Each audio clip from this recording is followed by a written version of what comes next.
نفس تو ایسی چیز ہے جو سرکش چیز ہے. شیطان کے بعد دوسرا انسان کا جو دشمن ہے نا، بڑا خطرناک دشمن، وہ انسان کا اپنا نفس ہے.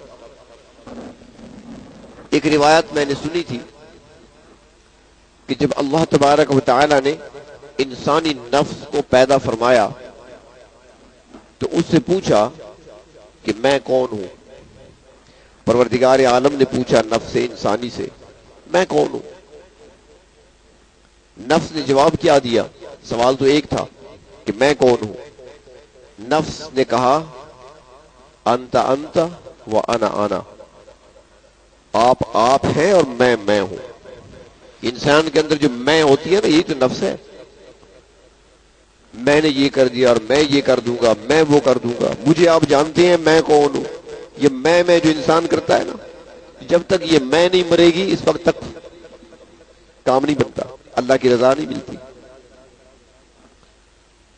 تو پھر فرمایا کہ اللہ تعالیٰ نے اس کو 1000 سال تک آگ میں ڈالا، آگ کی سزا دی اس کو.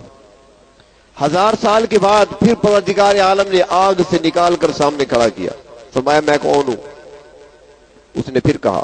1000 سال کی سزا جھیلنے کے بعد وہ کہنے لگا انت انت و انا انا، آپ ہیں میں ہوں.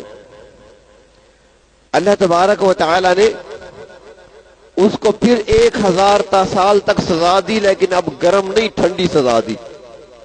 پہلے تو آگ کی سزا تھی، اب برف خانے کی سزا دی. سخت سردی میں اسے رکھا، سخت ٹھنڈ میں. 1000 سال کے بعد پھر کھڑا کر دیا، پوچھا کون ہوں میں؟ اس نے پھر وہی جواب دیا انت انت انا انا، آپ ہیں میں ہوں. پھر پتہ ہے اللہ تعالیٰ نے کیا سزا دی؟ تیسرے نمبر پر اللہ نے پھر سزا دی اس کو کہ اس کا کھانا پینا بند کر دیا، بھوکا رکھا اسے. جب 3 دن گزرے نا، اس نے کہا یا اللہ انت خالق، آپ خالق ہیں، وانا مخلوق، میں مخلوق ہوں، میں محتاج ہوں. تو نفس کو، اس لیے حدیث شریف میں آتا ہے نا کہ جس کا اپنا نفس کنٹرول میں نہ ہو روزے رکھے. یہ تو سنا ہوگا آپ نے. جو شادی کرنے کی استطاعت نہیں رکھتا وہ روزے رکھے. کیوں کہا گیا؟ نفس کو بھوکا رکھنے سے ہی کنٹرول کیا جا سکتا ہے. اور آپ جو مرغن غذائیں صبح سے شام تک سارا دن کھلاتے رہتے ہیں، وہ تو مزید پل رہا ہے، بڑھ رہا ہے، سرکش ہوتا جا رہا ہے. پھر وہ تو غلطی کی طرف لے جائے گا، غلطیاں کرائے گا انسان سے. تو نفس سے انسان کا دشمن ہے، اور اسی وجہ سے انسان کے اندر بھی میں آتی ہے اور تکبر آتا ہے. یہی تو چیز تھی نا.